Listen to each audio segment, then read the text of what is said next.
सब तो senior writer मैं ਉਹਨਾਂ ਨੂੰ ਕਹਿੰਦਾ ਜਿਹੜੇ ਸਰਦਾਰਾ ਫਲੋਰੀ ਜੀ ਜਿਨ੍ਹਾਂ ਨੇ ਓਮ ਜਾਂ ਜਗਦੀਸ਼ ਹਰੇ ਆਰਤੀ ਲਿਖੀ ਹੈ।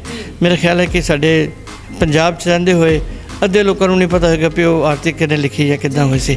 ਸੋ ਮੇਰੇ ਨਜ਼ਰਾਂ ਦੇ ਵਿੱਚ ਮੇਰੇ ਮਨ ਦੇ ਮੁਤਾਬਿਕ ਉਹ ਸੈਲੂਟ ਟੂ ਹਿਮ। ਮੇਰੇ ਪੋਤੇ ਪੋਤੀਆਂ ਦੋਤੀਆਂ ਜਿਹੜੀਆਂ ਨੇ ਉਹ ਘਰ ਅੰਗਰੇਜ਼ੀ ਬੋਲਦੇ ਨੇ, ਉਹਨਾਂ ਨੂੰ ਕਿਹਾ ਵੀ ਜਾਂਦਾ ਪੰਜਾਬੀ ਨਹੀਂ ਆਉਂਦੀ। ਬੋਲਣੀ ਤਾਂ ਖੈਰ ਸਾਡਾ ਆਪਣਾ ਰਿਆਜ਼ ਕਰਾਉਣ ਦੀ ਗੱਲ ਹੈਗੀ ਹੈ, ਮਗਰ ਉਹਦੀ ਸਕ੍ਰਿਪਟ ਨਾਲ ਜਾਣੂ ਹੋਣਾ ਵੀ ਇੱਕ ਕਲਾ ਹੈ। ਮੈਂ ਮਹਿਸੂਸ ਕਰਦਾ ਹਾਂ ਅਤੇ ਪ੍ਰੋਫੈਸ਼ਨਲਿਜ਼ਮ ਹੈ। ਮੈਂ ਫਿਰ ਸੋਚਿਆ ਕਿ ਅਸੀਂ ਡਾਇਰੈਕਟ ਅਪਰੋਚ ਸਾਡੀ ਕਿੱਦਾਂ ਹੋ ਸਕਦੀ ਹੈ ਵੀ ਜਿਹੜੀ ਜ਼ਬਾਨ ਉਹਨਾਂ ਨੂੰ ਆਉਂਦੀ ਹੈ ਅਸੀਂ ਉਹਦੇ 'ਚ ਉਹਨਾਂ ਨਾਲ ਰਾਬਤਾ ਕਾਇਮ ਕਰੀਏ। ਜਦੋਂ ਫੋਨ ਆਉਂਦਾ ਹੈ ਕਿਸੇ ਦਾ 35 ਅੱਖਰੀ ਮੰਗਦਾ ਤਾਂ ਜਿਹਨੇ ਸਭ ਕੀ ਦਿਲ ਦੇ ਭਾਵ ਹੁੰਦੇ ਨੇ, ਕੀ ਫੀਲਿੰਗ ਹੁੰਦੀ ਹੈ? ਮੈਂ ਮਹਿਸੂਸ ਕਰਦਾ ਕਿ ਜੋ ਮੇਰੇ ਡਿਊਟੀ ਲਗਾਈ ਸੀ ਨਾ ਕੰਪਲੀਟ ਉਹ ਹੋ ਗਈ। ਲੋਕੋ ਤੁਹਾਡਾ ਮੈਂ ਬਣਾਇਆ ਹੋਇਆ ਗਾਇਕ ਬੋਲਦਾ, ਪੁੱਤ ਮਾਂ ਬੋਲੀ ਦਾ ਨਲਾਇਕ ਬੋਲਦਾ, ਪਤਾ ਨਹੀਂ ਕਿਉਂ ਸੂਝਵਾਨ ਲੋਕੀ ਰੌਲਾ ਪਾਉਂਦੇ, ਸਾਡੀ ਆਉਣ ਵਾਲੀ ਪੀੜ੍ਹੀ ਬਰਬਾਦ ਹੋ ਗਈ। ਮੈਂ ਵਿਰਸਾ ਪੰਜਾਬੀ ਦੱਸ ਕਿੱਥੇ ਸਾਂਭ ਲੂੰ, ਮੇਰੀ ਆਪਣੀ ਜ਼ਮੀਰ ਸੌਦੇਬਾਜ਼ ਹੋ ਗਈ। ਸਤਿ ਸ਼੍ਰੀ ਅਕਾਲ ਜੀ, ਤੁਸੀਂ ਦੇਖ ਰਹੇ ਹੋ ਨੇਸ਼ਨ ਪੋਸਟ ਤੇ ਮੈਂ ਹਾਂ ਮਨਪ੍ਰੀਤ ਕੌਰ। ਇਹ ਲਾਈਨਾਂ ਜੋ ਮੈਂ ਹੁਣ ਬੋਲੀਆਂ ਨੇ, ਇਹ ਲਾਈਨਾਂ ਕਨਵਰ ਗਰੇਵਾਲ ਹੋਣਾ ਵੱਲੋਂ ਆਪਣੇ ਇੱਕ ਗਾਣੇ ਦੇ ਵਿੱਚ ਜਿਹੜੀਆਂ ਬੋਲੀਆਂ ਗਈਆਂ ਨੇ, ਤੇ ਇਹ ਅੱਜ ਦੇ ਸਮੇਂ ਦਾ ਸੱਚ ਹੈ। ਅਸੀਂ ਲੋਕ ਪੱਛਮੀ ਸੱਭਿਆ ਤੋਂ ਇੰਨਾ ਕੁ ਜ਼ਿਆਦਾ ਪ੍ਰਭਾਵਿਤ ਹੋ ਚੁੱਕੇ ਹਾਂ ਕਿ ਆਪਣਾ ਵਿਰਸਾ ਹੌਲੀ ਹੌਲੀ ਕਰਕੇ ਭੁੱਲਦੇ ਜਾ ਰਹੇ ਹਾਂ। ਪਰ ਕੁਝ ਇਨਸਾਨ ਅਜਿਹੇ ਨੇ ਜੋ ਸਾਡਾ ਵਿਰਸਾ ਜੋ ਹੈ, ਜੋ ਸਾਡੀ ਵਿਰਾਸਤ ਹੈ, ਉਸ ਦੇ ਨਾਲ ਸਾਨੂੰ ਜੋੜੀ ਰੱਖਣਾ ਚਾਹੁੰਦੇ ਨੇ। ਤੇ ਅੱਜ ਇਹੋ ਜਿਹੀ ਇੱਕ ਸ਼ਖਸੀਅਤ ਜਿਨ੍ਹਾਂ ਨੂੰ ਕਿ ਭੰਗੜੇ ਦੇ ਲੈਜੈਂਡ ਵੀ ਕਿਹਾ ਜਾਂਦਾ ਹੈ, ਨਾਮ ਹੈ ਚੰਨੀ ਤਕੁਲਿਆ ਜੀ, ਸਾਡੇ ਨਾਲ ਮੌਜੂਦ ਨੇ। ਦੂਰਦਰਸ਼ਨ ਤੋਂ ਸੇਵਾ ਮੁਕਤ ਨੇ। ਇਹਨਾਂ ਵੱਲੋਂ ਜਿਹੜਾ ਇੱਕ 35 ਅੱਖਰੀ ਕਾਇਦਾ ਬਣਾਇਆ ਗਿਆ ਜਿਸ ਦੇ ਵਿੱਚ ਪੰਜਾਬ ਦੀ ਸੱਭਿਅਤਾ ਜਿਹੜੀ ਹੈ ਉਸ ਨੂੰ ਵੀ ਦਰਸਾਇਆ ਗਿਆ, ਪੰਜਾਬੀ ਸੱਭਿਆਚਾਰ ਨੂੰ ਦਰਸਾਇਆ ਗਿਆ ਤੇ ਨਾਲ ਦੀ ਨਾਲ ਊੜਾ ਐੜਾ ਸਾਰਾ ਤੁਹਾਨੂੰ ਜਿਹੜਾ ਸਿਖਾਇਆ ਜਾਏਗਾ। ਤੇ ਇਹਦੇ ਨਾਲ ਨਾਲ ਗੁਰਮੁਖੀ ਦੇ ਵਿੱਚ ਜੋ ਗਿਣਤੀ ਹੈ, ਪਹਿਲਾਂ ਕਿਵੇਂ ਗਿਣਤੀ ਜਿਹੜੀ ਲੋਕ ਕਰਿਆ ਕਰਦੇ ਸੀ, ਗੁਰਮੁਖੀ 'ਚ ਕਿਵੇਂ ਜਿਹੜੀ ਗਿਣਤੀ ਹੈ ਪੜ੍ਹਿਆ ਕਰਦੇ ਸੀ, ਉਸ ਦਾ ਵੀ ਜ਼ਿਕਰ ਕੀਤਾ ਗਿਆ। ਸੋ ਜਾਣਦੇ ਹਾਂ ਕਿ ਮੁੱਖ ਮਕਸਦ ਕੀ ਸੀਗਾ, ਇਸ ਨੂੰ ਬਣਾਉਣ ਦੇ ਪਿੱਛੇ ਕਿੰਨਾ ਸਮਾਂ ਲੱਗਾ, ਤੇ ਹੋਰ ਗਹਿਰਾਈ ਦੇ ਵਿੱਚ ਜਾ ਕੇ ਗੱਲਬਾਤ ਕਰਦੇ ਹਾਂ। ਸਤਿ ਸ਼੍ਰੀ ਅਕਾਲ ਸਰ। ਸਤਿ ਸ਼੍ਰੀ ਅਕਾਲ, ਥੈਂਕ ਯੂ। ਮੁਬਾਰਕਾਂ ਜੀ, ਪਹਿਲਾਂ ਤਾਂ ਬਹੁਤ ਬਹੁਤ ਤੁਹਾਡਾ 35 ਅੱਖਰੀ ਜਿਹੜਾ ਹੈ ਰਿਲੀਜ਼ ਹੋ ਗਿਆ ਔਰ ਲੋਕਾਂ ਨੂੰ ਪਸੰਦ ਵੀ ਬਹੁਤ ਆ ਰਿਹਾ। ਇਹ ਸਾਡੇ ਦੋਸਤਾਂ ਦਾ, ਮਿੱਤਰਾਂ ਦਾ ਦੀਆਂ ਸ਼ੁਭ ਇੱਛਾਵਾਂ ਨੇ, ਅਤੇ ਜਿਹਨੂੰ ਅਸੀਂ ਕਹਿ ਸਕਦੇ ਹਾਂ ਕਿ ਪੰਜਾਬੀ ਕਲਚਰ ਨੂੰ ਪਿਆਰ ਕਰਨ ਵਾਲਿਆਂ ਨੂੰ ਜੇ ਰਿਸਪੌਂਡ ਮਿਲਿਆ ਇਸ ਚੀਜ਼ ਦਾ, ਅਤੇ ਮੇਰੀ ਖੁਸ਼ਨਸੀਬੀ ਹੈ ਕਿ ਮੈਂ ਕਾਮਯਾਬ ਹੋਇਆ ਉਹਦੇ ਵਿੱਚ। ਸਰ ਪਹਿਲਾਂ ਸਭ ਤੋਂ ਪਹਿਲਾਂ ਕਾਰਨ ਇਹ ਹੀ ਜਾਣਨਾ ਚਾਹੂੰਗੀ ਕਿ 35 ਅੱਖਰੀ ਇੱਕ ਸੋਚ ਕੇ ਹੀ ਊੜੇ ਆੜੇ ਦਾ ਦਿਮਾਗ ਦੇ ਵਿੱਚ ਆ ਜਾਂਦਾ, ਪਰ ਅੱਜ ਕੱਲ੍ਹ ਦੇ ਬੱਚੇ ਜਿਹੜੇ ਆ 35 ਅੱਖਰੀ ਬਾਰੇ ਜ਼ਿਆਦਾ ਨਹੀਂ ਜਾਣਦੇ, ਮਤਲਬ ਪੜ੍ਹਾਉਂਦੇ ਹੀ ਨਹੀਂ ਸਕੂਲਾਂ ਦੇ ਵਿੱਚ, ਊੜਾ ਆੜਾ ਆਉਂਦਾ ਹੀ ਨਹੀਂ ਕਿਸੇ ਨੂੰ। ਜੇ ਸਾਡੇ ਵਰਗੇ ਬੱਚਿਆਂ ਦੀ ਵੀ ਗੱਲ ਕਰ ਲਈਏ, ਸਾਨੂੰ ਹੁਣ ਯਾਦ ਨਹੀਂ ਕਿ ਊੜਾ ਆੜਾ ਕੀ ਹੈ, ਅਤੇ ਇਹਨੂੰ ਬਣਾਉਣ ਦਾ ਮੁੱਖ ਕਾਰਨ ਕੀ ਸੀਗਾ ਤੁਹਾਡਾ? ਸਹੀ ਲਫ਼ਜ਼ਾਂ 'ਚ ਇਸ ਦਾ ਮੇਰਾ ਕਨਸੈਪਟ ਜਿੱਦਾਂ ਸੀਗਾ ਕਿ ਅਸੀਂ ਹਮੇਸ਼ਾ ਪੰਜਾਬੀ ਦੀ ਗੱਲ ਕਰਦੇ ਹਾਂ, ਕੋਈ ਪ੍ਰੋਸੈਸ਼ਨਸ ਕਰ ਦਿੰਦੇ ਹਾਂ, ਜਲਸੇ ਕਰ ਦਿੰਦੇ ਹੈਗੇ ਹਾਂ ਅਸੀਂ, ਅਤੇ ਮਗਰ ਉਸ ਦੇ ਨਾਲ ਅਸੀਂ ਪ੍ਰੈਕਟੀਕਲ ਸ਼ਾਇਦ ਅਸੀਂ ਕੁਛ ਨਹੀਂ ਕਰ ਪਾ ਰਹੇ। ਬਿਲਕੁਲ, ਸਿਰਫ ਲੈਕਚਰ ਦੇ ਕੇ ਗੁਜ਼ਾਰਾ ਨਹੀਂ ਹੁੰਦਾ। ਸਰਕਾਰ ਨੂੰ ਜੋ ਕਰਨਾ ਚਾਹੀਦਾ ਹੈ, ਕਲਾਸਿਸ ਸ਼ੁਰੂ ਕਰਨੀਆਂ ਚਾਹੀਦੀਆਂ ਪੰਜਾਬੀ ਦੀਆਂ, ਸਕੂਲਾਂ 'ਚ ਪੜ੍ਹਾਉਣਾ ਚਾਹੀਦਾ ਹੈ, ਉਹ ਇੱਕ ਡਿਫਰੈਂਟ ਗੱਲ, ਅਸੀਂ ਕ੍ਰਿਟੀਸਾਈਜ਼ ਨਹੀਂ ਕਰ ਸਕਦੇ ਕਿਸੇ ਨੂੰ। ਪਰ as a citizen and creative designer, folklore ਨਾਲ ਜੁੜਿਆ ਮੈਂ। ਸ਼ੁਰੂਆਤ ਜ਼ਿੰਦਗੀ ਦੀ ਭੰਗੜੇ ਤੋਂ ਹੋਈ, ਫਿਰ ਕਮਰਸ਼ਲ ਆਰਟਸ ਕੀਤਾ ਮੈਂ ਆਰਟ ਕਾਲਜ ਚੰਡੀਗੜ੍ਹ ਤੋਂ, ਅਤੇ ਹਵੇਲੀਜ਼ ਬਣਾਈਆਂ। ਬੇਸਿਕ ਡਿਜ਼ਾਈਨਸ ਮੇਰੇ ਨੇ ਜਿਹੜੇ 6-7 ਹਿੰਦੁਸਤਾਨ 'ਚ, 2 ਆਸਟ੍ਰੇਲੀਆ ਦੇ 'ਚ। ਫਿਰ ਜੁੜ ਗਏ ਪੰਜਾਬੀ ਜ਼ਬਾਨ ਦੇ ਨਾਲ, ਅਤੇ ਇੱਕ ਦਿਨ ਬੈਠੇ ਹੋਏ ਸੋਚਿਆ ਜਾ ਰਿਹਾ ਵੀ ਯਾਰ ਅਸੀਂ ਜਿਹੜੇ ਮੇਰੇ ਬੱਚੇ ਅਬਰੋਡ ਹਨ, ਅਤੇ ਉਹਨਾਂ ਦੇ ਮੇਰੇ ਪੋਤੇ ਪੋਤੀਆਂ ਦੋਤੀਆਂ ਜਿਹੜੀਆਂ ਨੇ ਉਹ ਘਰ ਅੰਗਰੇਜ਼ੀ ਬੋਲਦੇ ਨੇ, ਉਹਨਾਂ ਨੂੰ ਕਿਹਾ ਵੀ ਜਾਂਦਾ ਪੰਜਾਬੀ ਨਹੀਂ ਆਉਂਦੀ।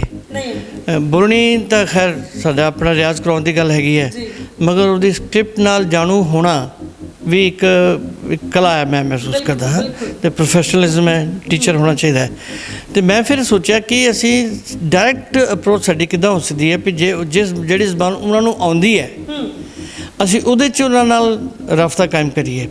ਸੋ ਪੰਜਾਬੀ 'ਚ ਜਿਹੜਾ ਅਸੀਂ ਜਦੋਂ ਅਸੀਂ ਪੰਜਾਬ ਵਿੱਚ ਵੀ ਅਸੀਂ ਜਦੋਂ ਪੰਜਾਬੀ ਪੜ੍ਹਾਉਂਦੇ ਹਾਂ ਕਲਾਸਾਂ ਦੇ ਵਿੱਚ, ਅਤੇ ਬੱਚੇ ਨੂੰ ਕਹਿੰਦੇ ਊੜਾ ਊਂਠ, ਉਹ ਊੜੇ ਦਾ ਸ਼ੇਪ ਪਤਾ ਹੈ, ਬਾਕੀ ਹੈ ਹੀ ਹੈ।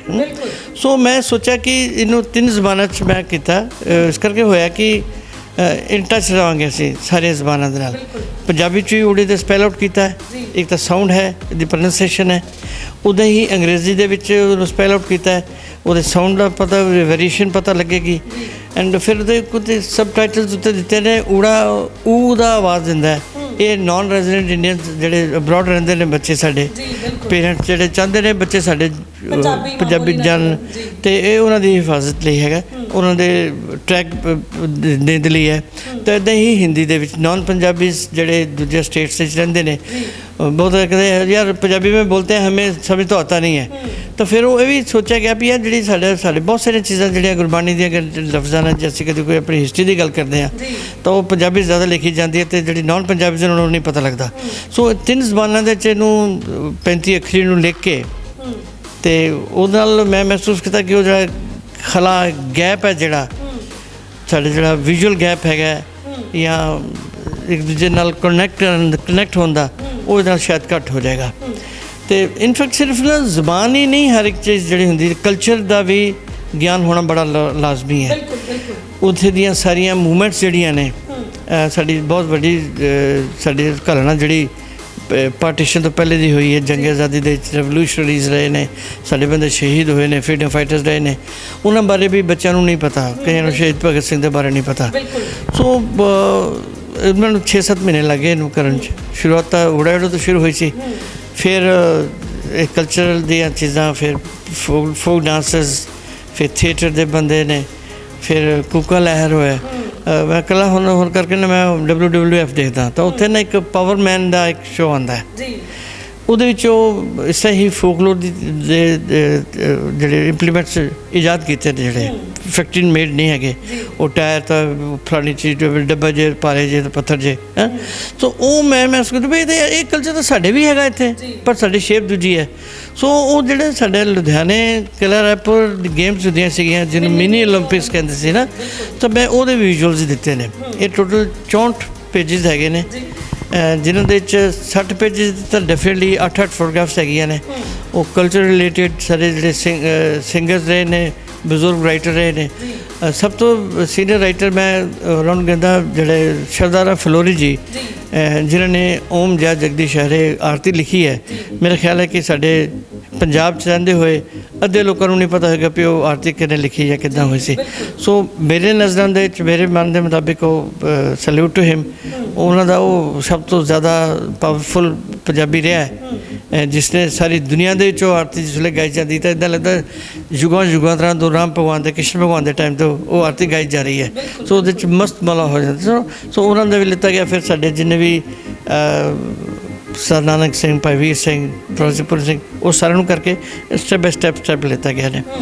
ਮੈਂ ਕੋਸ਼ਿਸ਼ ਮੇਰੀ ਇਹ ਰਹੀ ਹੈ ਕਿ ਥੋੜ੍ਹੀ ਸੀਨੀਅਰਿਟੀ ਲਈ ਇਸ ਦਾ ਧਿਆਨ ਰੱਖਿਆ ਜਾਏ। ਇਸੇ ਢੰਗ ਨਾਲ ਪੇਂਟਰਸ, ਮੈਂ ਆਰਟ ਕਾਲਜ ਦੀ ਪੈਦਾਇਸ਼ ਹਾਂ।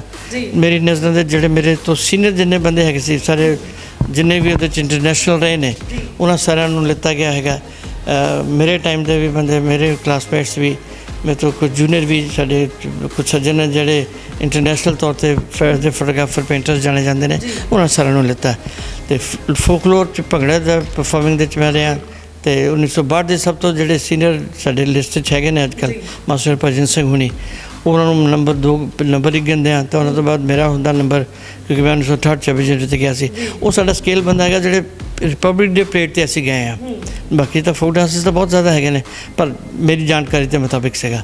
ਸੋ ਉਹ 6 ਮਹੀਨਿਆਂ ਦੇ ਵਿੱਚ ਹੋਰ ਕਿਹੜੇ ਚੈਲੰਜਸ ਜਿਹੜੇ ਨੇ ਫੇਸ ਕਰਨੇ ਪਏ? ਕਿਉਂਕਿ ਮੇਰੇ ਹਿਸਾਬ ਦੇ ਨਾਲ ਪੰਜਾਬ ਦੀ ਇੰਨੀ ਛੋਟੀ ਜਿਹੀ ਬੁੱਕ ਦੇ ਵਿੱਚ ਸਾਰੀ ਇਨਫੋਰਮੇਸ਼ਨ, ਮਤਲਬ ਕੋਸ਼ਿਸ਼ ਕੀਤੀ ਕਿ ਹੈਡ ਟੂ ਟੋ ਕਵਰ ਕੀਤਾ ਜਾਵੇ। ਕਿਵੇਂ ਕੀਤਾ? ਕੀ ਚੈਲੰਜਸ ਆਏ ਉਹ ਸਾਡੇ ਦਰਸ਼ਕਾਂ ਨੂੰ? ਛੋਟੇ ਲਫ਼ਜ਼ ਜਮ੍ਹਾਂ ਤਫਰੀ, ਕਦੀ ਘੱਟ ਵਧਾਤਾ, ਜਰਬਾ ਵੀ ਕਰ ਲਿੱਤੀਆਂ। ਫਲਾਣੇ ਬੰਦੇ, ਉਹ ਫਲਾਣੇ ਬੰਦੇ ਦਾ ਹੈਗਾ ਤਾਂ ਚੱਲ ਉਹਨੂੰ ਇਨਕੋਰਪੋਰੇਟ ਕੀਤਾ ਜਾਏ। ਸੋ ਇਹ ਕਿਹੜਾ ਕੁਝ ਪੈਸ਼ਨ ਜ਼ਿਆਦਾ ਸੀਗਾ ਮੇਰੇ ਵਾਸਤੇ ਕਿ ਯਾਰ ਕੋਈ ਐਸੀ ਚੀਜ਼ ਬਣ ਜਾਏ ਮੇਰੇ ਕੋਲੋਂ ਜਿਹੜਾ ਇੱਕ ਮੀਲ ਪੱਥਰ ਸਾਬਤ ਹੋਏ, ਅਤੇ ਐਟਲੀਸਟ ਮੈਨੂੰ ਸੈਟੀਸਫੈਕਸ਼ਨ ਹੋਏ। ਮੇਰਾ ਇੱਧਰ ਨੂੰ ਕਿਸੇ ਦੇ ਵੀ ਗੱਲ 'ਤੇ ਕਰਨ ਦਾ ਨਹੀਂ ਹੈਗਾ, ਪਰ ਬਸ ਇਹ ਹੈਗਾ ਕਿ ਜੋ ਕੁਛ ਹੋਇਆ ਜੇ ਸਾਡੀ ਸੁਸਾਇਟੀ ਨੂੰ ਕੁਝ ਫਾਇਦਾ ਹੋ ਸਕਦਾ ਹੋਏ ਤਾਂ ਮੇਰੀ ਖੁਸ਼ਨਸੀਬੀ ਹੋਏਗੀ। ਸਰ ਕੀ ਲੱਗਦਾ ਹੈ ਵੀ ਅੱਜ ਕੱਲ੍ਹ ਨੌਜਵਾਨ ਜਿਹੜੇ ਨੇ ਬਾਹਰ ਦਾ ਰੁੱਖ ਵੀ ਕਰ ਰਹੇ ਨੇ, ਪੰਜਾਬ ਦੇ ਵਿੱਚ ਜੇ ਰਹੇ ਨੇ ਤਾਂ ਪੰਜਾਬ ਦੇ ਨਾਲ ਇੰਨੇ ਅਟੈਚ ਨਹੀਂ ਹੈ, ਕੀ ਮੰਨਦੇ ਹੋ ਵੱਡਾ ਕਾਰਨ ਕੀ ਹੈ ਇਸ ਚੀਜ਼? ਮੈਂ ਇਸ ਪਰ ਬੜੀ ਸਪਸ਼ਟ ਗੱਲ ਕਰਾਂਗਾ। ਅਸੀਂ ਪੰਜਾਬ ਕਰਦੇ ਹਾਂ, ਪੰਜਾਬੀ ਕਲਚਰ ਦੀ ਗੱਲ ਕਰਦੇ ਹਾਂ। ਕਿੰਨਾ ਕੁ ਕੰਮ ਹੁੰਦਾ ਪੰਜਾਬੀ ਕਲਚਰ 'ਤੇ, ਪੰਜਾਬ ਦੇ ਵਿੱਚ ਕਿੰਨਾ ਕੰਮ ਹੁੰਦਾ ਹੈ? ਬਿਲਕੁਲ। ਜੇ ਤੁਸੀਂ ਪੰਜਾਬ ਤੋਂ ਬਾਹਰ ਜਾਂਦੇ ਹੋ, ਦਿੱਲੀ ਜਾਓ, ਦਿੱਲੀ ਦੇ ਪੰਜਾਬੀ ਜਿਹੜੇ ਨੇ ਭਾਵੇਂ ਉਹ ਜਿੱਦਾਂ ਦੇ ਵੀ ਹੋਣ, ਪਰ ਉਹ ਪੰਜਾਬੀ ਵਾਸਤੇ ਕੰਮ ਕਰ ਰਹੇ ਨੇ। ਬਿਲਕੁਲ ਠੀਕ ਹੈ। ਫਿਰ ਜੇ ਤੁਸੀਂ ਬੰਬੇ ਚਲ ਜਾਓ, ਅੱਧੀ ਫਿਲਮ ਇੰਡਸਟਰੀ ਜਿਹੜੀ ਹੈਗੀ ਆ ਪੰਜਾਬੀ ਹੈਗੇ ਨੇ। ਬਿਲਕੁਲ। ਉਹ ਪੰਜਾਬੀਆਂ ਦੇ ਪੰਜਾਬੀ ਐਸੋਸੀਏਸ਼ਨ ਜਿਹੜੀ ਹੈਗੀ ਆ ਉਹ ਮੇਲੇ ਮਨਾਉਂਦੀ ਹੈ। ਮੈਂ ਵੀ ਗਿਆ 1-2 ਵਾਰੀ ਉੱਥੇ 1966 ਦੇ ਹੈ। ਅਤੇ ਉਹ ਇੱਕ ਬਹੁਤ ਵੱਡੇ ਗਰਾਊਂਡ ਦੇ ਵਿੱਚ ਫੁੱਟਬਾਲ ਗਰਾਊਂਡ ਹੁੰਦਾ ਸੀਗਾ, ਨਾਲ ਤਾਂ ਪੰਤ ਸਟੇਡੀਅਮ ਸ਼ਾਇਦ, ਉੱਥੇ ਉਹ ਕਰਦੇ ਹੁੰਦੇ ਸੀ। ਪੂਰਾ ਮੇਲਾ ਲੱਗਿਆ ਹੁੰਦਾ ਸੀ, ਉੱਥੇ ਛੋਟੇ ਛੋਟੇ ਦੁਕਾਨਾਂ 'ਚ ਮੇਲਾ, ਜਿੱਦਾਂ ਪਿੰਡ ਮੇਲਾ, ਹਲਵਾਈ ਜਲੇਬੀਆਂ ਬਣਾ ਰਿਹਾ ਹੈਗਾ ਸਰ।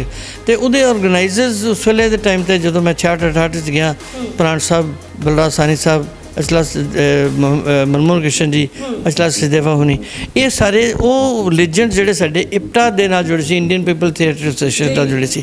ਇਹ ਜਿਸ ਵੇਲੇ ਅਸੀਂ ਦੇਖਿਆ ਕਿ ਯਾਰ ਉਹ ਇੰਨੇ ਸੀਨੀਅਰ ਲੈਵਲ 'ਤੇ ਜਾ ਕੇ ਵੀ ਪੰਜਾਬੀ ਵਾਸਤੇ ਨਾ ਕੁਝ ਕਰਦੇ ਨੇ। ਸੋ ਇਹ ਨਾ ਓਵਰਨਾਈਟ ਗੱਲ ਨਹੀਂ ਹੋਈ, ਇਹ ਇੰਨੇ ਵਰਿਆਂ ਦਾ ਜਿਹੜਾ ਸੀਗਾ ਫੀਡਬੈਕ ਮਿਲਦੀ ਰਹੀ। ਉਸ ਤੋਂ ਬਾਅਦ ਫਿਰ ਬੀਇੰਗ ਅ ਡਿਜ਼ਾਈਨਰ ਵੀ ਆਲਸੋ, ਕਿਉਂਕਿ ਹਵੇਲੀ ਦਾ ਕੁਝ ਕੰਮ ਬੇਸਿਕ ਡਿਜ਼ਾਈਨ ਤਾਂ ਮੇਰੇ ਜਦ ਕਨਸੈਪਟ ਜਦੋਂ ਸ਼ੁਰੂ ਕੀਤਾ ਤਾਂ ਕਲਚਰ ਦੇ ਉੱਤੇ, ਤਾਂ ਫਿਰ ਕਲਚਰ ਤਾਂ ਸਾਡਾ ਉਹੀ ਹੈ ਜਿਹੜਾ ਹੈ, ਪਰ ਉਸ ਨੂੰ ਵੱਖਰੇ ਥਾਂ ਦੇ ਉੱਤੇ ਵੱਖਰੀ ਸਪੇਸ ਦੇ ਮੁਤਾਬਿਕ ਵੱਖਰੇ ਤਰੀਕੇ ਦੇ ਨਾਲ ਉਹਨੂੰ ਵਿਜ਼ੂਅਲਾਈਜ਼ ਕੀਤਾ ਗਿਆ। ਸੋ ਇਹ ਵੀ ਉਸੇ ਚੀਜ਼ ਦਾ ਹੀ ਹਿੱਸਾ ਹੈ। ਇਹ ਜਨੂੰਨ ਸੀ, ਮੈਂ ਮਹਿਸੂਸ ਕਰਦਾ। ਹੱਸੇ ਲੋਕ ਮੇਰੇ 'ਤੇ ਬਹੁਤ ਹੱਸੇ, ਦਿਮਾਗ ਖਰਾਬ ਹੋ ਗਿਆ, ਚਲੇ ਦਾ ਤੂੰ ਆਪਣਾ ਕੰਮ ਕਰੋ ਜਿੱਥੇ ਪੈਸੇ ਕਮਾਉਂਦਾ। ਉਹ ਮੈਂ ਕਿਹਾ ਯਾਰ ਨੌਕਰੀ ਕੀਤੀ ਹੈ 30-32 ਸਾਲ ਸਰਕਾਰ ਦੀ, ਸਰਕਾਰ ਰੋਟੀ ਜੋਗੇ ਪੈਸੇ ਦੇ ਰਹੀ ਹੈ, ਕੋਈ ਲਾਇਬਿਲਿਟੀ ਨਹੀਂ ਹੈ, ਬੱਚੇ ਆਪਣੇ ਸੈਟਲ ਹਨ, ਅਤੇ ਮੈਂ ਜ਼ਿਆਦਾ ਮੈਂ ਕਰਨਾ ਵੀ ਕੀ ਕਮਾ ਕੇ। ਗੁਰਮੁਖੀ ਦੀ ਇੱਕ ਤੁਸੀਂ ਕਲੌਕ ਵੀ ਜਿਹੜੀ ਰੈਡੀ ਕੀਤੀ ਸੀ, ਘੜੀ ਵੀ ਬਣਾਈ ਸੀਗੀ, ਤਾਂ ਉਹਦਾ ਮੇਨ ਪਰਪਸ ਕੀ ਸੀ? ਪਹਿਲੇ ਸਮੇਂ 'ਚ ਇੱਦਾਂ ਦੀਆਂ ਘੜੀਆਂ ਯੂਜ਼ ਹੁੰਦੀਆਂ ਸੀ ਜਾਂ ਕਿਵੇਂ? ਨਹੀਂ, ਪਹਿਲੇ ਸਮੇਂ 'ਚ ਨਹੀਂ ਸੀਗੀਆਂ ਹੁੰਦੀਆਂ। ਨਹੀਂ, ਇਹ ਤਾਂ ਹੁਣ ਤੁਹਾਡੀ ਆਪਣੀ ਕਨਸੈਪਟ ਹੈਗਾ, ਤੁਸੀਂ ਕ੍ਰੀਏਟ ਕਰਦੇ ਹੋ। ਉਹਦੇ 'ਚ ਸਿਰਫ ਕਲੌਕ ਨਹੀਂ ਹੈ, ਉਹਦੇ 'ਚ ਤਖਤੀ ਹੈ ਜਿਹੜੀ ਅਸੀਂ ਬਚਪਨ 'ਚ ਲਿਖੀ ਹੈ, ਕਲਮ ਹੈ ਜਿਹਦੇ ਨਾਲ ਲਿਖਿਆ, ਦੁਆਤ ਦੇ 'ਚ ਅਸੀਂ ਡੋ ਕੇ ਪਾਉਂਦੇ ਸੀ। ਉਹ ਤਿੰਨੇ ਚੀਜ਼ਾਂ ਵਿਜ਼ੂਅਲਾਈਜ਼ ਕੀਤੀਆਂ। ਫਿਰ ਤਖਤੀ ਦੇ ਉੱਤੇ ਅਸੀਂ ਲਿਖਦੇ ਕੀ ਹੁੰਦੇ ਸੀਗੇ। ਸੋ ਉਹ ਫਿਰ ਊੜਾ ਐੜਾ, ਫਿਰ ਕਿਉਂਕਿ ਪੰਜਾਬੀ ਜ਼ਬਾਨ ਦੇ ਵਾਸਤੇ ਗੱਲ ਹੋ ਰਹੀ ਸੀਗੀ, ਤਾਂ ਫਿਰ ਊੜਾ ਐੜਾ ਪੂਰਾ ਲਿਖਿਆ ਗਿਆ। ਫਿਰ ਉਹਦੀਆਂ ਲਾਵਾਂ ਦੁਲਾਵਾਂ ਔਂਕੜੇ ਸਾਰੇ ਸੀ ਨਾ। ਫਿਰ 1 2 3 4, ਫਿਰ ਨਾਲ ਸਪੇਸ ਹੈਗੀ ਸੀ ਤਾਂ ਉੱਥੇ ਕਲੌਕ ਦਾ ਵਾਸਤੇ ਮਹਿਸੂਸ ਕੀਤਾ ਕਿ ਇੱਥੇ ਹੋਣੀ ਚਾਹੀਦੀ, ਤਾਂ ਹੀ ਕਿਸੇ ਦਾ ਇੰਟਰਸਟ ਬਣੇਗਾ। ਉਹ ਵਾਲ ਹੈਂਗ ਹੈਗੀ ਹੈ, ਉਹ ਤੁਹਾਡੇ ਕਲੌਕ ਉੱਦਾਂ ਨਹੀਂ ਬਣਦਾ, ਉਹ ਵਿਜ਼ੂਅਲ ਦੇ ਨਾਲ ਹੈਗੀ ਹੈ। ਬੰਦਾ ਪੜ੍ਹਦਾ ਵੀ ਰਹੇਗਾ ਤਾਂ ਟਾਈਮ ਵੀ ਨਾਲ ਦੀ ਨਾਲ। ਨਹੀਂ ਤਾਂ ਇੰਟਰਸਟ ਯਾਰ ਹੈ ਕੀ ਹੈ, ਫਿਰ ਤੁਸੀਂ ਨੌਨ ਪੰਜਾਬੀਜ਼ ਨੂੰ ਦੱਸੋਗੇ ਪੰਜਾਬੀ ਸਕ੍ਰਿਪਟ ਹੈਗੀ ਹੈ। ਸੋ ਉਹਦੇ ਪੰਜਾਬ ਦਾ ਨਕਸ਼ਾ ਬਣਾਇਆ, ਡਿਸਟ੍ਰਿਕਟਸ ਬਣਾਏ ਨੇ, ਤਾਂ ਪੂਰਾ ਚਲਦੀ ਹੈ ਕਲੌਕ ਹੈ ਨਾ। ਤਾਂ ਉਹਨੂੰ ਫਰੇਮ ਕਰਕੇ ਬਕਾਇਦਾ ਤੌਰ 'ਤੇ ਰੱਖਿਆ ਜਾਂਦਾ। ਇਹਦੇ 'ਚ ਸਿਰਫ ਉਹੀ ਨਹੀਂ ਹੈਗਾ, ਮੈਂ ਇਹਨਾਂ ਨੂੰ ਰੈਪਲੀਕਾਸ ਜਿਹੜੀਆਂ ਬਣਾਈਆਂ ਨੇ, ਚੱਕੀ ਦਾ ਕੀਤਾ, ਬਦਾਨੀ ਨੂੰ ਮੈਂ ਸੇਮ ਸਾਈਜ਼ ਵਿੱਚ ਕੀਤਾ, ਚਰਖਾ ਹੈਗਾ। ਮੈਂ ਪੰਜਾਬ ਨੂੰ ਥੋੜ੍ਹਾ ਸਮੇਂ ਤੋਂ ਨਹੀਂ ਕਹਿੰਦਾ, ਮੈਂ ਇਹਨੂੰ ਮੋਹਨ ਜਾੜਾ ਹੜੱਪਾ ਦੇ ਨਾਲ ਕਰਦਾ, ਬਿਕੋਜ਼ ਸਾਡੀ ਕਲਚਰ ਜਿਹੜਾ ਹੈਗਾ ਉਦੋਂ ਦਾ ਹੈਗਾ। ਸੋ ਉਹਦੇ ਵਿੱਚ ਜਿਹੜੇ ਅਸੀਂ ਆਮ ਤੌਰ 'ਤੇ ਸਕੈਚਿਸ 2-3 ਦੇਖਦੇ ਸੀ। ਡਾਂਸਿੰਗ ਗਰਲ ਬੜੀ ਪਾਪੂਲਰ ਹੈਗੀ ਸੀ, ਉਹ ਅਸੀਂ ਸਿਰਫ ਸਕੈਚਿਸ ਦੇਖਦੇ ਸੀਗੇ, ਮਗਰ ਉਸ ਨੂੰ ਮੈਂ 3 ਡਾਇਮੈਂਸ਼ਨ ਦੇ ਵਿੱਚ ਇੱਕ ਸਕਲਪਚਰ ਦੇ ਤੌਰ 'ਤੇ ਟਰੋਫੀ ਟਾਈਪ ਬਣਾਈ ਹੈਗੀ ਹੈ, ਮਾਊਂਟ ਕਰਕੇ, ਵੀ ਅਸੀਂ ਉਹਨੂੰ ਤੇ ਰੱਖ ਸਕਦੇ ਹਾਂ। ਉਹਨੂੰ ਫਰੇਮ ਕੀਤਾ ਹੈਗਾ ਕਿ ਤੁਸੀਂ ਵਾਲ ਹੈਂਗ ਬਣਾ ਸਕਦੇ ਹੋ। ਸੋ ਮੈਂ ਕੁਛ ਇੱਕ ਐਸੀਆਂ ਚੀਜ਼ਾਂ ਕੀਤੀਆਂ ਮੇਰੇ ਕੋਲ ਹੋਈਆਂ, ਉਹ ਮੇਰੀ ਫੀਲਿੰਗ ਦੇ ਮੁਤਾਬਿਕ। ਕੋਇਨਸ ਜਿਹੜੇ ਹੈਰੀਟੇਜ ਕੋਇਨਸ ਹੈਗੇ ਨੇ, ਆਮ ਤੌਰ 'ਤੇ 1.25 ਮੀਟਰ ਦੇ 1.5 ਸੈਂਟੀਮੀਟਰ ਦਾ ਹੁੰਦਾ, ਮੈਂ ਉਹਨੂੰ ਰੈਪਲੀਕਾ ਦਾ 5 ਇੰਚ ਦੇ 'ਚ ਫਾਈਬਰ ਦੇ ਕ੍ਰੀਏਟ ਕੀਤਾ। ਮੋਹਨਜੋਦੜੋ ਹੜੱਪਾ ਦੀਆਂ ਜਿਹੜੀਆਂ ਵਾਲ ਪਲੇਟਸ ਹੈਗੀਆਂ ਨੇ ਕੁਝ ਸਟੋਨ ਦੀਆਂ, ਉਹਨੂੰ ਮੈਂ ਫਾਈਬਰ ਦੇ 'ਚ ਕ੍ਰੀਏਟ ਕੀਤਾ, ਉਹਨੂੰ ਮੈਂ ਗ੍ਰਾਫਿਕਸ ਵਿੱਚ ਬਣਾਇਆ ਹੈਗਾ। ਸੋ ਇਹ ਕਿਉਂਕਿ ਪੰਜਾਬੀ ਜਿਹੜਾ ਹੈਂਡੀਕ੍ਰਾਫਟ ਵੀ ਹੈਗਾ ਸੀ, ਉਹ ਵੀ ਜਿੱਦਾਂ ਆਮ ਚੀਜ਼ਾਂ ਸੀ ਕਹਿੰਦੇ ਨਾ, ਉਹ ਵੀ ਅਲੋਪ ਹੁੰਦਾ ਜਾ ਰਿਹਾ ਸੀ, ਤਾਂ ਉਹਦੇ 'ਚ ਇਹਨੂੰ ਥੋੜ੍ਹਾ ਜਿਹਾ ਪ੍ਰੈਜ਼ੈਂਟ ਮਸਾਲਾ ਥੋੜ੍ਹੇ ਆਪਣੇ ਸੋਚ ਦੇ ਮੁਤਾਬਿਕ ਜੋ ਕਰ ਸਕਿਆ, ਜੋ ਸਰਸਵਤੀ ਮਾਂ ਨੇ ਕਿਰਪਾ ਕੀਤੀ, ਉਹ ਸਾਰਾ ਕੁਝ ਕਰਨ ਦੀ ਕੋਸ਼ਿਸ਼ ਕੀਤੀ ਹੈ। ਸੋ ਤੁਹਾਨੂੰ ਵਿਦੇਸ਼ਾਂ ਤੋਂ ਫੋਨ ਆਉਂਦੇ ਪਏ ਨੇ ਕਿ ਚੰਨੀ ਸਾਹਿਬ ਸਾਨੂੰ 35 ਅੱਖਰੀ ਜਿਹੜੀ ਚਾਹੀਦੀ ਹੈ, ਵੀ ਅਸੀਂ ਆਪਣੇ ਜਿਹੜੇ ਸਾਡੇ ਗ੍ਰੈਂਡ ਸਨ ਨੇ, ਗ੍ਰੈਂਡ ਡਾਟਰਸ ਨੇ, ਉਹਨਾਂ ਨੂੰ ਪੰਜਾਬੀ ਬਾਰੇ ਜਾਣੂ ਕਰਾਉਣਾ ਚਾਹੁੰਦੇ। ਜਦੋਂ ਫੋਨ ਆਉਂਦਾ ਹੈ ਕਿਸੇ ਦਾ 35 ਅੱਖਰੀ ਮੰਗਦਾ, ਤਾਂ ਚੰਨੀ ਸਾਹਿਬ ਕੀ ਦਿਲ ਦੇ ਭਾਵ ਹੁੰਦੇ ਨੇ, ਕੀ ਫੀਲਿੰਗ ਹੁੰਦੀ ਹੈ? ਮੈਂ ਮਹਿਸੂਸ ਕਰਦਾ ਕਿ ਜੋ ਮੇਰੇ ਡਿਊਟੀ ਲਗਾਈ ਸੀ ਨਾ, ਕੰਪਲੀਟ ਉਹ ਹੋ ਗਈ। ਸੋ ਇਹਦੇ 'ਚ ਇਹ ਪ੍ਰੈਜ਼ੈਂਟ ਸਿਚੁਏਸ਼ਨ ਹੈ। ਆਉਣ ਵਾਲੇ ਸਮੇਂ ਸ਼ਾਇਦ ਇਸ ਨੂੰ ਹੋਰ ਡਿਵੈਲਪ ਕੀਤਾ ਜਾਏਗਾ। ਇਸ ਦੇ 'ਚ ਬਕਾਇਦਾ ਕਲਾਸਿਸ ਦੇ ਤੌਰ 'ਤੇ ਪੜ੍ਹਾਇਆ ਹੋਏਗਾ। ਮੇਬੀ ਕਲਾਸਿਸ ਲਗਾ ਕੇ ਸੀਰੀਜ਼ ਬਣਾ ਕੇ ਨਾਲ, ਤਾਂ ਕਿ ਪੜ੍ਹਨ 'ਚ ਸੁਣਨ 'ਚ ਵਿਜ਼ੂਅਲ ਏਡ ਦਾ ਜ਼ਮਾਨਾ ਹੈ, ਅਤੇ ਜਿਹੜੇ ਬੱਚਿਆਂ ਨੂੰ ਨਾਲ ਸੁਣਨਗੇ, ਪੇਰੈਂਟਸ ਤੋਂ ਕਹਿਣ 'ਤੇ ਨਹੀਂ ਚੱਲਦੇ ਬੱਚੇ, ਟੀਚਰ ਜੋ ਕਹਿੰਦਾ ਉਹ ਕਰਦਾ। ਐਂਡ ਉਹ ਅੱਜ ਕੱਲ੍ਹ ਤਾਂ ਤੁਹਾਡੇ ਮੋਬਾਈਲ ਐਂਡ ਐਵਰੀਥਿੰਗ ਇਸ ਸਾਰਾ ਕੁਛ ਹੈ। ਸੋ ਉਸ ਤਰ੍ਹਾਂ ਦੀ ਚੀਜ਼ ਅਸੀਂ ਵੀ ਹਾਈਫਾਈ ਹੋਵਾਂ, ਥੋੜ੍ਹਾ ਜਿਹਾ ਪੰਜਾਬੀ ਹਾਈਫਾਈ ਹੁੰਦੇ। ਅਤੇ ਬਾਕੀ ਜਿਹੜੀ ਤੁਸੀਂ ਕਹਿੰਦੇ ਕਿ ਬੱਚੇ ਜਿਹੜੇ ਇੱਥੋਂ ਜਾਂਦੇ ਨੇ, ਉਹ ਗ੍ਰੀਨ ਪੋਸਚਰਸ ਹੈ ਨਾ। ਅਸੀਂ ਜਦੋਂ ਪਿੰਡੋਂ ਨਿਕਲਦੇ ਹਾਂ, ਮੇਰੇ ਇੱਕ ਦੋਸਤ ਨੇ ਇੰਟਰਵਿਊ ਕੀਤਾ, ਕਹਿੰਦਾ ਜਦੋਂ ਉਹਨੇ 10ਵੀਂ ਪਾਸ ਕੀਤੀ ਹੈ ਗੁਰਦਾਸਪੁਰ ਜ਼ਿਲ੍ਹੇ 'ਚੋਂ, ਉਹ ਕਾਲਜ ਗਿਆ ਅਤੇ ਉਹ ਫੰਡ ਵਾਲਾ ਪਜਾਮਾ ਪਾ ਕੇ ਗਿਆ ਸੀ। ਐਂਡ ਉਹ ਡਿਸਟ੍ਰਿਕਟ 'ਚ ਪਹਿਲੇ 3 ਬੰਦੇ ਜਿਹੜੇ ਸੀਗੇ, ਹੀ ਇਜ਼ ਵਨ ਆਫ ਦੈਮ। ਠੀਕ ਹੈ। ਤਾਂ ਜਦੋਂ ਉਹਦੀ ਕਲਾਸ ਦੀ ਸ਼ੁਰੂਆਤ ਹੋਈ ਤਾਂ ਉਹ ਕਹਿੰਦਾ ਵੀ ਯਾਰ ਤੇਰੇ ਹਿਸਾਬ 'ਚ ਮੈਥਮੈਟਿਕਸ 'ਚ ਤੇਰੇ ਚੰਗੇ ਨੰਬਰ ਸੀ, ਤੂੰ ਮੈਥਸ ਲੈ। ਕਹਿੰਦਾ ਜੀ ਮੈਨੂੰ ਨਹੀਂ ਪਤਾ, ਜੋ ਕੁਛ ਮਰਜ਼ੀ ਦਵਾ ਦਿਓ। ਇਹ ਉਹਦੇ ਲਫ਼ਜ਼ ਸੀ। ਅਤੇ ਕਹਿੰਦਾ ਪੁੱਤਰ ਗੱਲ ਹੈ ਵੀ ਕੱਲ੍ਹ ਤੂੰ ਫੰਡ ਵਾਲਾ ਪਜਾਮਾ ਪਾ ਕੇ ਨਹੀਂ ਆਉਣਾ। ਤਾਂ ਉਹ ਬੰਦਾ ਐਡੀਸ਼ਨਲ ਡਾਇਰੈਕਟਰ ਡਿਪਾਰਟਮੈਂਟ ਤੋਂ ਰਿਟਾਇਰ ਹੋਇਆ। ਸੋ ਇੱਦਾਂ ਦੀ ਜਿਹੜੀ ਚੀਜ਼ ਹੈ ਕਿ ਜਿਹੜੇ ਹਰ ਇੱਕ ਬੰਦੇ ਨੂੰ ਉੱਦਾਂ ਦਾ ਚਾਂਸ ਨਹੀਂ ਮਿਲਦਾ। ਤਾਂ ਜੇ ਉਹ ਇਹ ਗਰੋਥ ਹੈ ਸਾਡੀ। ਜੀ ਬਿਲਕੁਲ। ਤਾਂ ਜਿਹੜੇ ਬਾਹਰ ਪੰਜਾਬੀ ਰਹਿੰਦੇ ਨੇ, ਉਹ ਪੰਜਾਬੀ ਕਲਚਰ ਲਈ, ਪੰਜਾਬੀ ਜ਼ਬਾਨ ਲਈ ਬਹੁਤ ਕੁਝ ਕਰਦੇ ਹੈ। ਐਂਡ ਜਦੋਂ ਇੱਥੇ ਆਉਂਦੇ ਹੈ ਕਿ ਉਹ ਕੁਝ ਕਰਨਾ ਚਾਹੁੰਦੇ, ਮਗਰ ਸਾਡੀਆਂ ਲਾਲ ਫੀਤੀ ਜਿਹੜੀ ਐਡਮਿਨਿਸਟ੍ਰੇਸ਼ਨ ਦੀ ਗੱਲ ਹੈਗੀ ਸੀ, ਉਹਦੇ 'ਚ ਕੁਝ ਬਲੌਕਸ ਵਗੈਰਾ ਬਹੁਤ ਜ਼ਿਆਦਾ ਹੁੰਦੇ ਸੀ। ਉਹ ਬੰਦੇ ਬਹੁਤ ਦੁਖੀ ਸੀ। ਜਦੋਂ ਮੈਂ ਵੀ ਅਬਰੋਡ ਗਿਆ ਅਤੇ ਬਹੁਤ ਸਾਰੇ ਦੋਸਤਾਂ ਨੇ ਗੱਲ ਕੀਤਾ ਵੀ ਭਾਜੀ ਗਲਤ ਕੰਮ ਤਾਂ ਕਰਨ ਦੀ ਇੱਛਾ ਹੈਗੀ ਹੈ, ਪਰ ਯਾਰ ਆਬਸਟੈਕਲਸ ਬੜੀਆਂ ਨੇ। ਯਾਰ ਇਹ ਤਾਂ ਸਿਚੁਏਸ਼ਨ ਦੀ ਗੱਲ ਹੈ, ਹੋ ਸਕਦਾ ਹਵਾ ਚੰਗੀ ਆ ਜਾਏ, ਅੱਛੇ ਦਿਨ ਆ ਜਾਏ, ਤਾਂ ਸ਼ਾਇਦ ਉਹਦੇ ਨਾਲ ਫਰਕ ਪੈ ਜਾਏਗਾ। ਕਿਸੇ ਨੇ 35 ਅੱਖਰੀ ਤੁਹਾਡੇ ਕੋਲੋਂ ਲੈਣੀ ਹੋਵੇ ਜਾਂ ਫਿਰ ਮੰਗਵਾਉਣੀ ਹੋਵੇ, ਤਾਂ ਕੀ ਤੁਹਾਡਾ ਕੰਟੈਕਟ ਨੰਬਰ ਹੈ, ਕਿਵੇਂ ਤੁਹਾਨੂੰ ਲੋਕ ਸੰਪਰਕ ਕਰ ਸਕਦੇ? ਮੈਂ ਟੈਲੀਫੋਨ ਨੰਬਰ ਬੋਲ ਸਕਦਾ ਆਪਣਾ? ਬਿਲਕੁਲ, ਆਪਣਾ 9357 ਜੀ 18975 ਜੀ। ਇਸ 'ਤੇ ਮੈਨੂੰ ਵਟਸਐਪ 'ਤੇ ਤੁਸੀਂ ਅਪਰੋਚ ਕਰੋ ਤਾਂ ਮੈਂ ਉਹਦਾ ਲਿੰਕ ਭੇਜ ਦਿਆਂਗਾ। ਤਾਂ ਉਹਦੇ ਜੋ ਡਿਟੇਲਸ ਹੋਣਗੀਆਂ, ਬਿਕੋਜ਼ ਅਸੀਂ ਅਗਰ ਹਿੰਦੁਸਤਾਨ 'ਚ ਵੀ ਭੇਜ ਰਹੇ ਹਾਂ ਤਾਂ ਵੱਖਰੇ ਸ਼ਹਿਰਾਂ ਦੇ ਵਿੱਚ ਜਿਹੜਾ ਪੋਸਟਲ ਦਾ ਜਾਂ ਕੋਰੀਅਰ ਦਾ ਹੈਗਾ ਕਾਸਟਿੰਗ ਵੱਖਰੀ ਹੈ। ਸੋ ਉਹ ਤਕਰੀਬਨ ਰੀਜਨਲ ਵਾਈਜ਼ ਉਹ ਕੈਲਕੂਲੇਟ ਕਰ ਲਿੱਤੀ ਗਈ ਹੈ। ਅਤੇ ਅਬਰੋਡ ਵਾਸਤੇ ਵੀ ਪਤਾ ਕੀਤਾ ਗਿਆ, ਪਰ ਹਰ ਕੰਟਰੀ ਦਾ ਵੱਖਰਾ ਹੈਗਾ, ਪਰ ਦੈਟ ਇਜ਼ ਵੈਰੀ ਐਕਸਪੈਂਸਿਵ। ਅਤੇ ਮੈਂ ਇਹ ਸੁਜੈਸਟ ਕਰਾਂਗਾ ਜਿਹੜੇ ਅਬਰੋਡ ਰਹਿੰਦੇ ਨੇ ਕਿ ਉਹ ਬੰਚ ਕਰ ਲੈਣ ਇਕੱਠੇ। ਉਹ 5-10 ਕਿਲੋ ਦਾ ਹੋਏਗਾ, ਤਾਂ ਫਿਰ ਉਹ ਜੋ ਖਰਚਾ ਹੋਏਗਾ ਉਹ ਬਾਈਫਿਕੇਟ ਹੋ ਜਾ। ਅਸੀਂ ਖਰਚੇ ਦੇ ਉਹਨਾਂ ਨੂੰ ਤਾਂ ਫਰਕ ਨਹੀਂ ਪੈਣਾ, ਉਹਦੇ $10 ਤਾਂ $50 ਹੈਗੇ ਨੇ, ਪਰ ਸਾਡੇ ਵਾਸਤੇ ਜਰਬੇ 75 ਜਾਂ 80 ਹੈਗਾ, ਵਾਟ ਐਵਰ ਇਜ਼ ਹੈ। ਸੋ ਮੈਨੂੰ ਕੰਟੈਕਟ ਕਰਨ, ਮੈਂ ਉਸ ਦੇ ਮੁਤਾਬਿਕ ਗਾਈਡ ਕਰਾਂਗਾ। ਮੇਰੀ ਬੇਟੀ ਅੱਜ ਕੱਲ੍ਹ ਆਸਟ੍ਰੇਲੀਆ ਹੈਗੀ ਹੈ। ਮੈਂ ਕੱਲ੍ਹ ਇਸ ਸੁਜੈਸਟ ਕੀਤਾ ਸੀ ਵੀ ਤੂੰ ਵੀ ਆਨਲਾਈਨ ਦਾ ਦੇਖ ਕਰ ਤੈਨੂੰ ਕੁਛ ਹੋਏ ਤਾਂ ਫਿਰ ਉਹਨੂੰ ਇਕੱਠਾ ਬੰਚ ਭੇਜਿਆ ਜਾਏ। ਤਾਂ ਇਸ ਲਈ ਹੋਰ ਦੋਸਤਾਂ ਨੂੰ ਵੀ ਕਿਹਾ ਗਿਆ, ਅਤੇ ਸ਼ਾਇਦ ਕੋਈ ਤਿਆਰ ਹੋ ਜਾਣ। ਨਹੀਂ ਤਾਂ ਫਿਰ ਕਹਾਂਗੇ ਵੀ ਪੈਸੇ ਦਿਓ, ਮੈਨੂੰ ਇਕੱਠੇ ਕਰਕੇ ਦਿਓ, ਤਾਂ ਮੈਂ ਦੌਰਾ ਕਰਾਂ ਇੱਕ ਦੇ ਘਰ ਵਿੱਚ ਛੱਡ ਕੇ ਆ ਪੋਸਟਮੈਨ ਦੀ ਤਰ੍ਹਾਂ। ਐਂਡ ਆਈ ਵਿਸ਼ ਵੀ ਇਹ ਕਿਤਾਬ ਜਿਹੜੀ ਹੈ ਇਹ ਮੈਕਸਿਮਮ ਸਰਕੂਲੇਟ ਹੋਏ। ਅਤੇ ਜੇ ਕੋਈ ਕਮਜ਼ੋਰੀ ਹੈ ਤਾਂ ਮੈਨੂੰ ਮੇਰਾ ਟੈਲੀਫੋਨ ਨੰਬਰ ਹੈ ਜੀ 93 57 21 99 45। ਮੈਂ ਰਿਪੀਟ ਕਰਦਾ 93 57 21 99 45। अंग्रेजी भी बोलता है तो पंजाबी भी बोलता है। तो वो मैं सुझाव दिओ तो ठीक कर रहे ਠੀਕ ਹੈ ਜੀ, ਬਹੁਤ ਬਹੁਤ ਧੰਨਵਾਦ। ਸੋ ਬਿਲਕੁਲ ਇਹ ਸਨ ਚੰਨੀ ਤਕੁਲੀਆ ਜੀ, ਜਿਨ੍ਹਾਂ ਦੇ ਨਾਲ ਅਸੀਂ ਗੱਲਬਾਤ ਕੀਤੀ ਹੈ। ਸੋ 35 ਅੱਖਰੀ ਜਿਹੜੀ ਇਹਨਾਂ ਵੱਲੋਂ ਬਣਾਈ ਗਈ ਹੈ, ਬੱਚਿਆਂ ਲਈ, ਫੈਮਲੀਜ਼ ਦੇ ਲਈ ਬਹੁਤ ਹੀ ਜ਼ਿਆਦਾ ਲਾਹੇਵੰਦ ਹੈ, ਜਿਸ ਦੇ ਨਾਲ ਬੱਚੇ ਜਿਹੜੇ ਨੇ ਪੰਜਾਬੀ ਮਾਂ ਬੋਲੀ ਦੇ ਨਾਲ ਜੁੜੇ ਰਹਿਣਗੇ ਅਤੇ ਪੰਜਾਬ ਦੇ ਸੱਭਿਆਚਾਰ ਬਾਰੇ ਵੀ ਈਜ਼ੀਲੀ ਜਾਣ ਸਕਣਗੇ। ਸੋ ਜਿਨ੍ਹਾਂ ਨੇ ਵੀ ਬੁੱਕ ਲੈਣੀ ਹੋਏਗੀ, ਸਰ ਨੇ ਨੰਬਰ ਮੈਂਸ਼ਨ ਕੀਤਾ, ਉਹਨਾਂ ਨੂੰ ਕਾਲ ਕਰ ਲੈਣ। ਤਾਂ ਜਿਨ੍ਹਾਂ ਨੇ ਵੀ ਬੁੱਕ ਮੰਗਵਾਉਣੀ ਹੈ ਉਹ ਮੰਗਵਾਉਣ। ਤਾਂ ਸੁਜੈਸਟ ਅਸੀਂ ਵੀ ਕਰਦੇ ਕਿ ਇੱਕ ਵਾਰ ਇਹਨੂੰ ਜ਼ਰੂਰ ਪੜ੍ਹਿਆ ਜਾਵੇ। ਬਹੁਤ ਇੰਟਰਸਟਿੰਗ ਬੁੱਕ ਹੈ, ਬੜੇ ਪਿਆਰ ਦੇ ਨਾਲ ਡਿਜ਼ਾਈਨ ਕੀਤੀ ਗਈ ਹੈ, ਜਿਸ ਦੇ ਵਿੱਚ ਪੰਜਾਬ ਦਾ ਸੱਭਿਆਚਾਰ ਅਤੇ ਨਾਲ 35 ਅੱਖਰੀ ਅਤੇ ਗੁਰਮੁਖੀ ਗਿਣਤੀ ਜਿਹੜੀ ਹੈ ਇਹਦੇ ਵਿੱਚ ਉਸ ਦਾ ਉਲੇਖ ਕੀਤਾ ਗਿਆ। कैमरा पर्सन राजन नाल मनप्रीत कौर, नेशन पोस्ट, जलंधर। अबा Alam Shah Bengali. WhatsApp now 98768 98625। Love marriage breakup solution, lottery number, खोया प्यार वापस पाओ, पति पत्नी च झगड़ा, प्यार तो धोखा, तलाक केस, जमीनी झगड़ा, विदेश यात्रा, गुप्त वशीकरण करवाओ, दुश्मन सोतन खात्मा, मुठ करनी, कारोबार बंदिया, घरेलू क्लेश, खबरदार काले इलम नाल मौत पक्की, साडे तो पहला हल करन वाले नूं 1 करोड़ रुपए दा इनाम, 24/7 ओपन चैलेंज, समस्या कोई भी होवे 100% गारंटी नाल जड़ तो खत्म, इमीडिएटली 101% रिजल्ट्स, 101 सालां तो खानदानी बाबा, गारंटी असबान पेपर ते लिख के, 24/7 ओपन चैलेंज, मेरे किते नूं मेरे सिवा कोई नहीं कट सकता, स्पेशलिस्ट लॉटरी, सट्टे दा नंबर, महावशीकरण, इमीडिएटली 101% रिजल्ट्स, मनचाहा व्याह, प्यार पाओ, कोर्ट कचहरी, मुकदमा, अनपढ़ ते छोटी उम्र दे चेलियां तो बचो। आज ही संपर्क करो बाबा आलम शाह जी नूं। Call now 98768 98625